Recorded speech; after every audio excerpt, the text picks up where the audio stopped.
ce gamin a pris discrètement toutes les économies de son père, et s'est pointé tout seul à la bourse. Il a mis tout l'argent dans une action au plus bas du marché. Une belle PDG à côté, gentiment, lui a dit d'arrêter ses bêtises. Le marché semblait bon, oui, mais cette action-là, elle allait jamais remonter. Elle lui a conseillé de retourner à l'école, d'oublier tout ça. Mais le garçon lui a répondu calmement. Une crise mondiale allait bientôt arriver, et l'or allait exploser, donc son action aussi. Elle l'a pris pour un illuminé, un gosse qui raconte n'importe quoi. Ce qu'elle ignorait, c'est que ce gamin avait en fait été réincarné, et vivait sa deuxième vie. Dans sa première vie, après le divorce de ses parents, il était resté avec sa mère. Mais elle lui avait lavé le cerveau, jusqu'à ce qu'il coupe tout contact avec son père. Quand il a découvert qu'il était gravement malade, il a vu le vrai visage de sa mère. Elle ne l'avait élevé que pour toucher la pension. Elle s'en fichait royalement de lui. Elle l'a même forcé à signer des papiers pour lui voler les biens de son père. Et quand le père a tout appris, il est mort de chagrin et de colère. Mais l'instant d'après le BAM, le garçon s'est retrouvé à ses 8 ans, juste au moment où ses parents divorçaient. Cette fois, il a foncé prendre la main de son père, et a appuyé lui-même sur l'empreinte du divorce, en criant devant tout le monde: je veux vivre avec papa. Et ce père-là ne l'a jamais abandonné. Il a claqué toutes ses économies pour sa scolarité, et bossé comme un malade pour élever son fils. Le petit, en le voyant se tuer à la tâche, a juré de ne plus jamais laisser qui que ce soit traiter son père comme un moins que rien. Il a pris l'argent et l'a mis en bourse, misant tout sur un souvenir de sa vie d'avant. Un coup de poker pour changer leur destin. Mais l'avertissement de la PDG lui donne une idée. Il lui lance un pari. Si l'action chute, il retournera à l'école pour de bon. Mais si elle monte, elle devra épouser son père. La PDG est choquée, l'assistante s'énerve direct. Mais contre toute attente, la PDG accepte. Elle ajoute: mais si tu perds, tu ne touches plus jamais à la bourse. Juste là, son père débarque en courant, et lui ordonne de retirer l'argent pour payer les études. Mais le garçon sort sa carte de trader,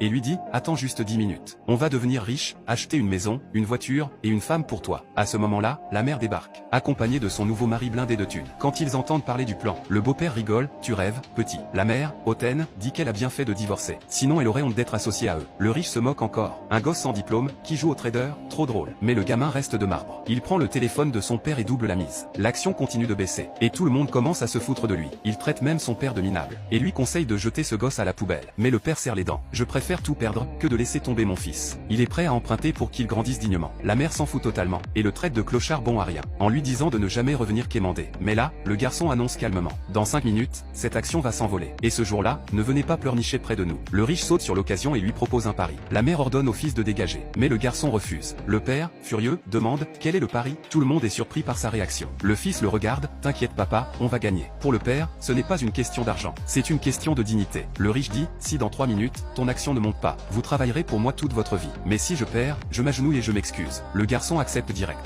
La PDG pense qu'ils sont foutus, et quitte les lieux avec son assistante. Le temps passe, l'action ne bouge pas, face aux moqueries de son ex-femme. Le père finit par supplier: ne fais pas payer le petit, je prends tout sur moi. Mais le riche n'en a rien à faire. Il veut qu'il s'agenouille et aboie comme un chien pour son plaisir. Le père, humilié, est sur le point de céder, quand soudain, une annonce à la radio fiche tout le monde sur place.